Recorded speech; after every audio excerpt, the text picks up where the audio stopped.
Olá, hoje vamos mergulhar num fenómeno que, acreditem, mudou por completo o mundo moderno, a cultura de massas no século XX.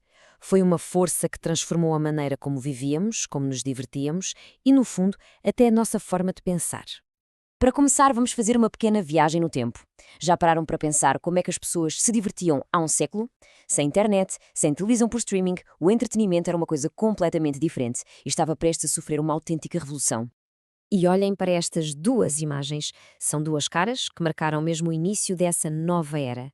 De um lado, o gênio da comédia, Charlie Chaplin, que pôs o mundo inteiro a rir sem precisar dizer uma única palavra. Do outro, uma cena de um dos primeiros filmes. Foram eles os pioneiros, os que levaram a arte e o entretenimento a milhões de pessoas de uma forma que nunca, mas nunca, tinha sido possível. É exatamente neste ambiente de mudança que nasce um conceito fundamental: a cultura de massas.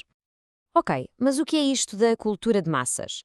De forma simples, é um conjunto de produtos culturais, música, filmes, livros, que são partilhados pela maioria da população.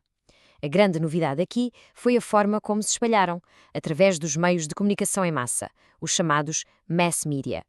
Foi um fenómeno típico das sociedades industriais do século XX. E esta cultura tinha traços muito próprios.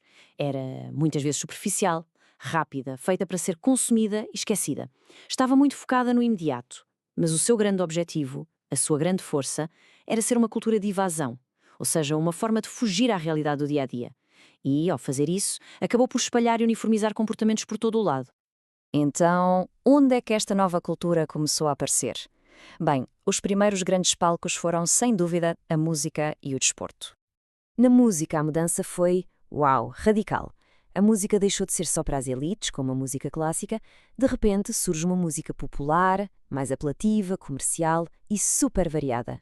Foi aqui que nasceram géneros que definiram gerações inteiras: o jazz, o swing e, claro, a grande explosão do rock and roll, que nos deu ídolos imortais como Elvis Presley e os Beatles.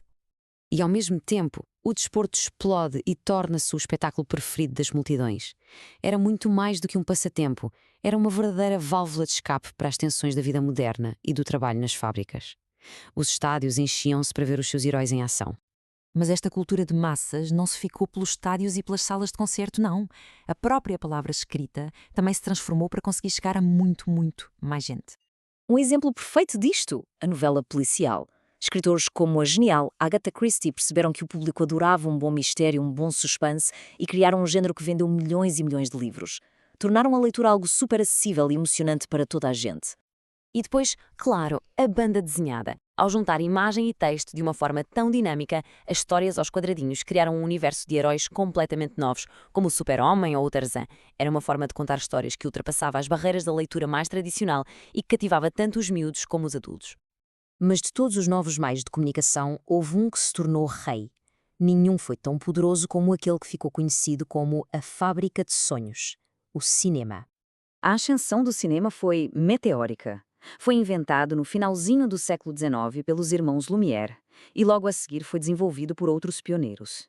Mas o grande salto, a verdadeira magia, aconteceu ali nos anos 20 e 30, quando o som se juntou à imagem. Isso mudou tudo para sempre. Mas pensem bem, o que é que levava multidões para as salas escuras do cinema? Olhem para estes números. É claríssimo. A grande maioria, cerca de 60% a 70%, ia para esquecer os problemas, para fugir da rotina. O prazer artístico, a qualidade do filme, isso era secundário.